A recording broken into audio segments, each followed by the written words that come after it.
제 16장.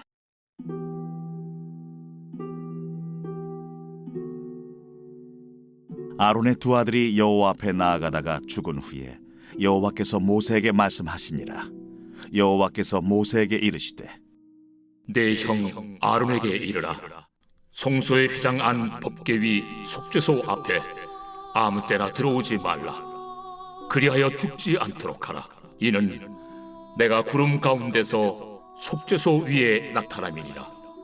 아론이 성소에 들어오려면 숫송아지를 속죄제물로 삼고 순양을 번제물로 삼고 거룩한 세마포 속옷을 입으며 세마포 속바지를 몸에 입고 세마포 띠를 띠며 세마포 관을 쓸지니 이것들은 거룩한 옷이라 물로 그의 몸을 씻고 입을 것이며 이스라엘 자손의 회중에게서 속죄 제물로 삼기 위하여 순염소 2마리와 번제물로 삼기 위하여 순양 1마리를 가져갈지니라.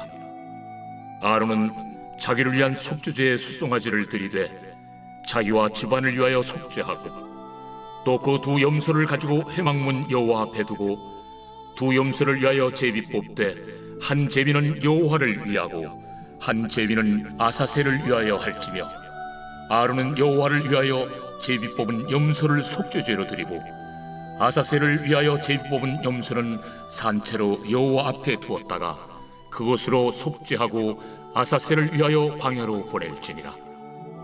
아론은 자기를 위한 속죄제의 숫송아지를 들이되 자기와 집안을 위하여 속죄하고 자기를 위한 그 속죄제 숫송아지를 잡고 향로를 가져다가 여호와 앞 제단 위에서 피운 불을 그것에 채우고 또 곱게 간 향기로운 향을 2 손에 채워가지고 휘장 안에 들어가서 여호와 앞에서 분향하여 향연으로 증거궤 위 속죄소를 가리게 할지니 그리하면 그가 죽지 아니할 것이며 그는 또 숫송아지의 피를 가져다가 손가락으로 속죄소 동쪽에 뿌리고 또 손가락으로 그 피를 속죄소 앞에 7번 뿌릴 것이며 또 백성을 위한 속죄제 염소를 잡아 그 피를 가지고 휘장 안에 들어가서 그 숫송아지 피로 행함같이 그 피로 행하여 속죄소 위와 속죄소 앞에 뿌릴지니 곧 이스라엘 자손의 부정과 그들이 범한 모든 죄로 말미암아 지성소를 위하여 속죄하고 또 그들의 부정한 중에 있는 회막을 위하여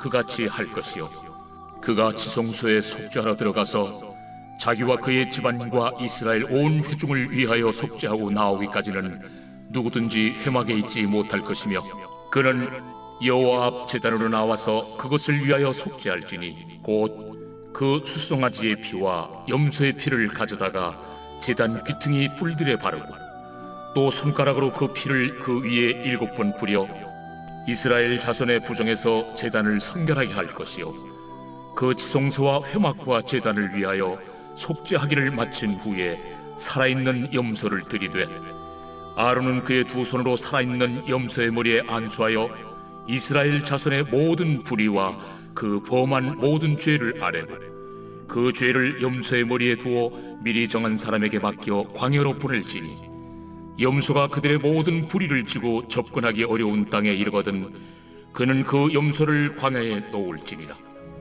아론은 회막에 들어가서 지성소에 들어갈 때 입었던 세마포 옷을 벗어 거기 두고 거룩한 곳에서 물로 그의 몸을 씻고 자기 옷을 입고 나와서 자기의 번제와 백성의 번제를 드려 자기와 백성을 위하여 속죄하고 속죄 제물의 기름을 제단에서 불사를 것이요 염소를 아세셀에게 보낸 자는 그의 옷을 빨고 물로 그의 몸을 씻은 후에 진영에 들어갈 것이며 속죄제 숫송아지와 속죄제 염소의 피를 성소로 들여다가 속죄하였은즉 그 가죽과 고기와 똥을 밖으로 내다가 불사를 것이요 불사른 자는 그의 옷을 빨고 물로 그의 몸을 씻은 후에 진영에 들어갈지니라.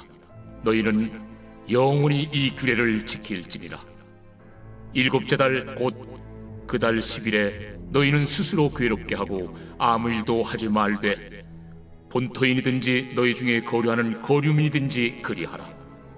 이날에 너희를 위하여 속죄하여 너희를 정결하게 하리니 너희의 모든 죄에서 너희가 여호와 앞에 정결하리라. 이는 너희에게 안식일 중에 안식일인즉 너희는 스스로 괴롭게 할지니 영원히 지킬 규례라. 기름 부음을 받고 위임되어 자기의 아버지를 대신하여 제사장의 직분을 행하는 제사장은 속죄하되, 세마포 곧 거룩한 옷을 입고 지성소를 속죄하며 회막과 제단을 속죄하고 또 제사장들과 백성의 회중을 위하여 속죄할지니 이는 너희가 영원히 지킬 규례라. 이스라엘 자손의 모든 죄를 위하여 1년에 한 번 속죄할 것이니라. 아론이 여호와께서 모세에게 명령하신 대로 행하니라. 빛이 있으라. 말씀의 은혜와 지혜가 우리 성도님들의 삶을 또 빛나고 복되게 하시기를 주님의 이름으로 축복합니다. 오늘 우리가 함께 나눌 말씀은 레위기 16장입니다.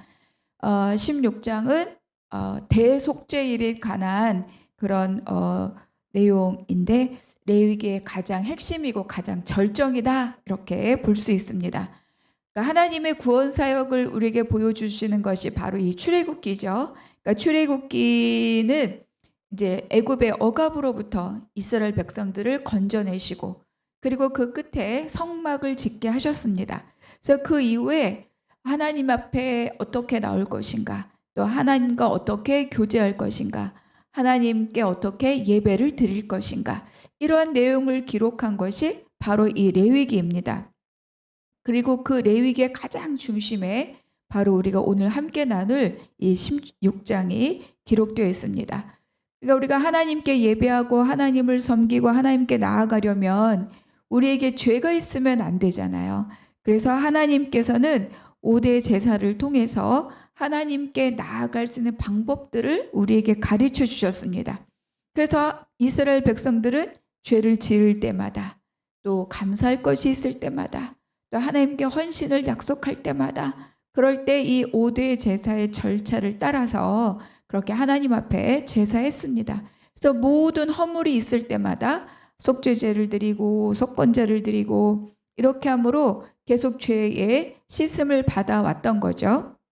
그런데 하나님께서는 또 이 대속죄일을 이스라엘 백성들에게 제시해 주심을 통하여서 혹여 놓쳤을 또 어떤 죄악들, 또 미처 기억하지 못한 죄들, 그러니까 1년에 한 번 그 공동체 안에 또 켜켜로 숨어 있을 수도 있는 그런 죄들을 또 다 드러내어서 깨끗하게 모든 죄들을 씻어주는 날로 정해준 것이 바로 이 대속죄일입니다.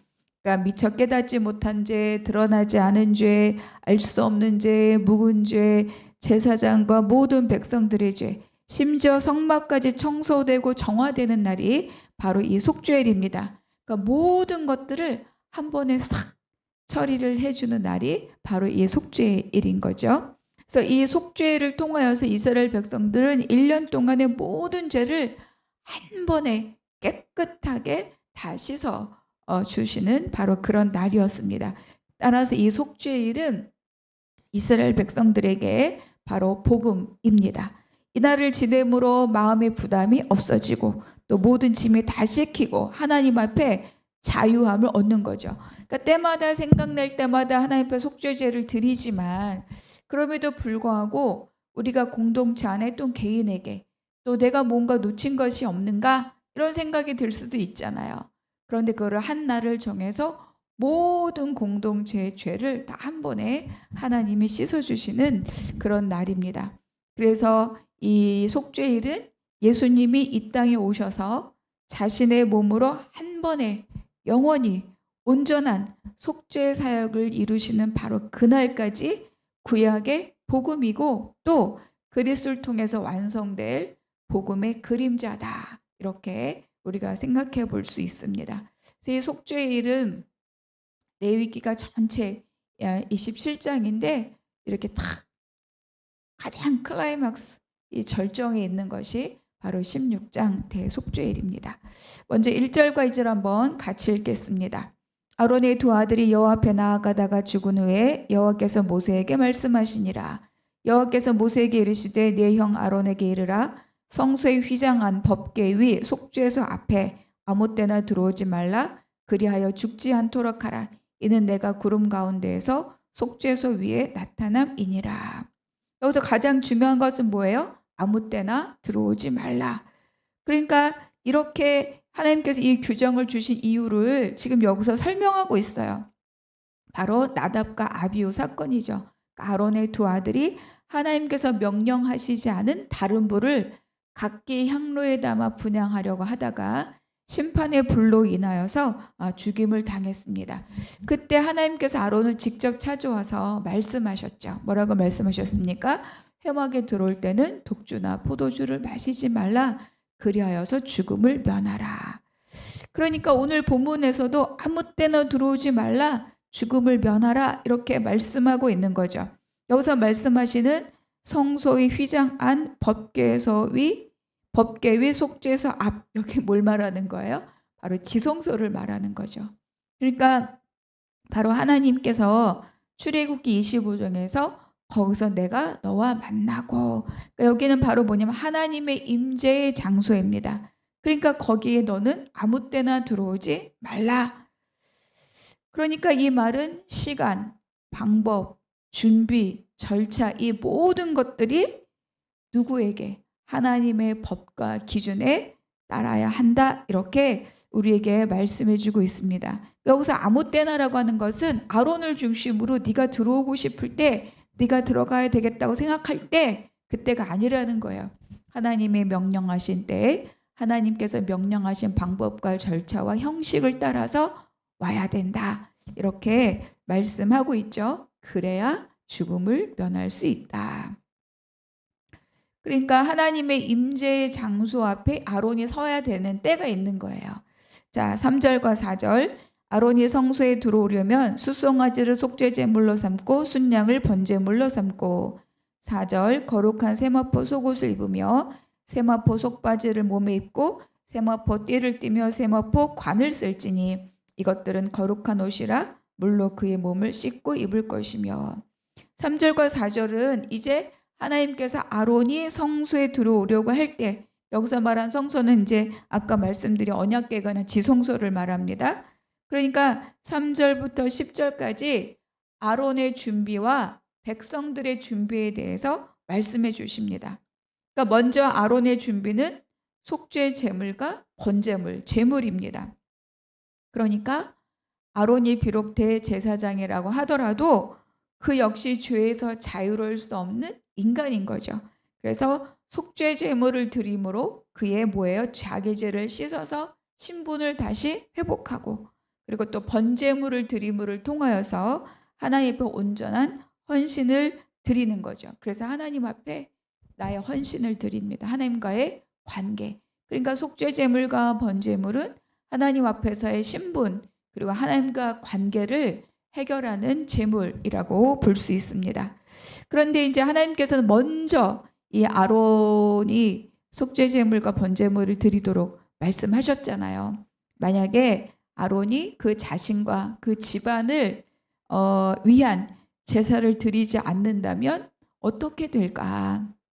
아론은 자기가 매일 백성들의 죄를 대신해서 속죄 제물을 드려준다면 마치 아론은 자기는 아무런 죄가 없는 사람인 것처럼, 마치 의인인 것처럼 착각할 수도 있죠. 그리고 백성들을 정죄하려고 하고, 그리고 또 뭐예요? 자기의 의가 가득하게 될 것입니다.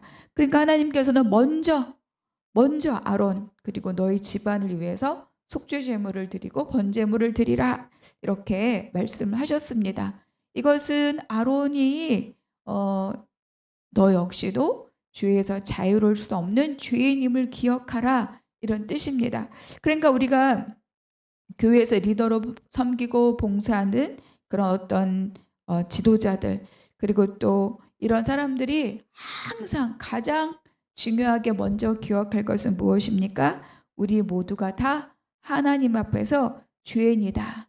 그럼에도 불구하고 하나님의 은혜로 부르심의 자리, 섬김의 자리로 우리가 부르심을 입었다. 이거를 기억하는 거예요. 내가 무언가를 한다고 해서 그거를 참아 아직 하지 못하고 있는 자들을 왜 저러냐 라고 우리는 정죄할 자격이 없는 거죠. 이렇게 부족한 우리를 이 자리로 불러주신 그 은혜에 감사하는 마음으로 섬겨야 합니다. 그리고 두 번째 아론의 준비는 거룩한 세마포 옷입니다. 우리가 잘 알고 있잖아요. 우리가 출애굽기를 공부할 때 이미 대제사장의 옷들에 대해서 공부를 했죠. 그래서 이 대제사장은 굉장히 하나님께서 디자인하신 굉장히 화려한 복장을 합니다. 그런데 이날 이 속죄일만큼은 그 옷을 다 벗어놓고 계속 반복해서 말씀하는 것처럼 세마포 속옷, 세마포 속바지, 또 띠, 그리고 세마포로 만든 관을 쓰도록 하나님께서 말씀하셨죠. 그러니까 하나님 앞에 나아갈 때는 아까도 말씀드린 것처럼 아무것도 없는 자입니다. 그러니까 하나님 앞에 나아갈 때 죄인의 마음, 자기 죄에 대해서 애통하는 마음, 하나님 앞에 아무것도 내보일 것이 없는 그저 한낱 인간에 불과한 것을 표현하는 것이 바로 이 제사장 옷을 벗고 세마포 옷을 입는 겁니다. 그러니까 겸손의 마음으로 옷을 입는 겁니다. 그러니까 이제 이 옷을 하나님은 그런데 뭐라고 말씀하셔요? 거룩한 옷이다. 이렇게 말씀하고 있는 거죠. 이러한 다 벗고, 그렇죠? 오직 세마포로만 옷을 입는 바로 이것은 바로 죽기까지 자기를 낮추시고 십자가를 지기까지 자기를 낮추신 바로 예수 그리스도의 모습을 우리에게 보여줍니다. 하늘의 보좌를 버리시고 가장 낮고 천한 모습으로 이 땅에 오셔서 가장 모욕과 수치의 모습으로 십자가에 달리신 예수 그리스도. 그러니까 하물며 인간 대제사장은 다 벗고 정말 빈 마음으로 하나님 앞에 나아갈 수밖에 없습니다. 5절 이스라엘 자손의 회중에게서 속죄 제물을 삼기 위하여 순염소 2마리와 번제물로 삼기 위하여 순양 1마리를 가져갈지니라. 이제는 백성의 준비를 말씀해 주시는데 이스라엘 백성들을 위해서는 속죄 제물로 순염소 2마리, 번제물로 순양 1마리 이렇게 준비하도록 했죠. 그러니까 속죄 제물로 지금 2마리가 준비됐는데 하나는 제비를 뽑아서 하나님 앞에 제물로 바치고 그리고 또 하나는 광야로 보내어지는 그런 염소입니다. 10절 읽어볼게요. 아세셀을 위하여 제비 뽑은 염소는 산채로 여호와 앞에 두었다가 그것으로 속죄하고 아사셀을 위하여 광야로 보낼지니라. 그러니까 이 아사셀이 뭐냐, 이 아사셀의 정체에 대해서는 굉장히 많은 의견들이 많이 있습니다. 그 중에 가장 대표적인 건 뭐냐면 아사셀은 광야 먼 곳, 험한 낭떠러지와 같은 황무지, 굉장히 험악한 황무지를 말한다. 이런 견해가 있고 또 이 아사셀은 악령, 고대 악령의 이름의 잔존물이다. 이런 의견들이 있습니다. 그런데 중요한 것은 이것이 옳으냐 저것이 맞냐 뭐 하나로 정하기도 어렵고 많은 의견들이 있지만 그것보다 더 중요한 것은 뭐냐면 이 아사셀이 광야로 보내지는 것이 결과적으로 우리에게 무엇을 의미하는가를 우리가 발견하는 거죠. 결국 이 아사셀로 광야로 보내지는 이 아사셀로 인하여서 바로 속죄의 결과가 무엇이냐를 우리에게 말씀해 주고 있습니다. 그러니까 이 염소는 이제 아론이 안수하고 죄를 전가해서 사람의 손에 딸려서 바로 이제 보내지잖아요. 백성의 죄를 지고 산채로 광야로 보내졌습니다. 그러니까 이거는 우리의 죄짐을 지고 그렇죠? 죽음으로 기꺼이 가신 예수 그리스도를 그 십자가 희생을 우리에게 상징해 주죠.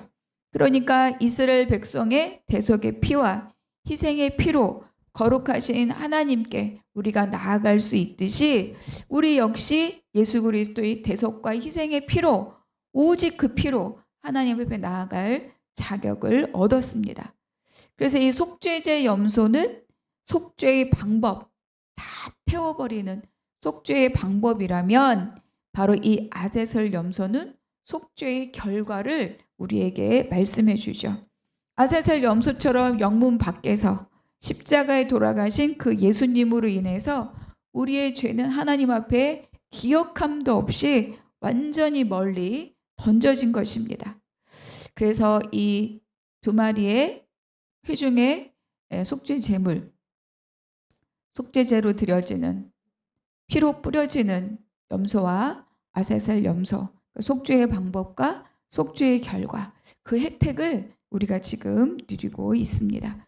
이어서 11절과 28절은 속죄제를 실행하는 많은 규례들이 이렇게 기록되어 있는데 오늘은 그거를 다 살펴보기가 어렵고 또 다시 기회가 될 때 그 뒤의 내용들은 한 번 더 살펴보도록 하려고 합니다. 그래서 11절과 28절에 있는 이 모든 교회의 규례들은 두 번에 걸쳐서 성전과 지성소 그리고 피를 뿌림으로 성막을 정화하는 그런 내용들이 기록하고 있죠. 자, 29절과 30절 너희는 영원히 이 규례를 지킬지니라. 일곱째 달 곧 그 달 10일에 너희는 스스로 괴롭게 하고 아무 일도 하지 말되 본토이 늦은지 너희 중에 거류하는 거류민이든지 그리하라. 30절 이날에 너희를 위하여 속죄하여 너희를 정결하게 하리니 너희의 모든 죄에서 너희가 여호와 앞에 정결하리라. 이것을 통하여서 그들의 모든 성막 또 그들의 모든 백성들이 하나님 앞에 정결함을 얻는다 이렇게 말씀해 주고 있죠. 이 속죄는 이제 이스라엘 종교력으로 일곱째 달 10일 7월 10일을 말합니다. 여러분 잘 알고 있는 것처럼 그러니까 이스라엘이 말하는 종교력은 우리가 쓰는 달력과 완전히 다르잖아요. 그러니까 그들이 6월절이 있었던 그 달을 그 해의 첫 달 1월로 하라 이렇게 하나님께서 출애굽기에서 말씀하셨죠. 그때가 태양력으로 하면 3월과 4월 사이입니다. 그러니까 그 종교력으로 7월은 다시 우리가 사용하는 달력으로 본다면 9월과 10월 그쯤을 이야기하는 거죠. 그래서 그때 그리고 그날을 영원히 지켜야 할 규례다 이렇게 하나님께서 잊지 말도록 반드시 지켜야 되는 규례로 이렇게 명령하셨습니다. 그때 그날을 지내는 백성들의 모습은 어때야 되는가? 스스로 괴롭게 하고 아무 일도 하지 말라. 이것은 뭐예요? 금식하고 일체의 오락을 금하고 철저하게 하나님 앞에 나를 내보여야 되는 바로 그런 날입니다. 그러니까 이스라엘 공동체의 죄악이 다 한 번에 깨끗하게 정화되는 그날, 아이고 그렇구나 이렇게 보낼 수 없다는 거예요.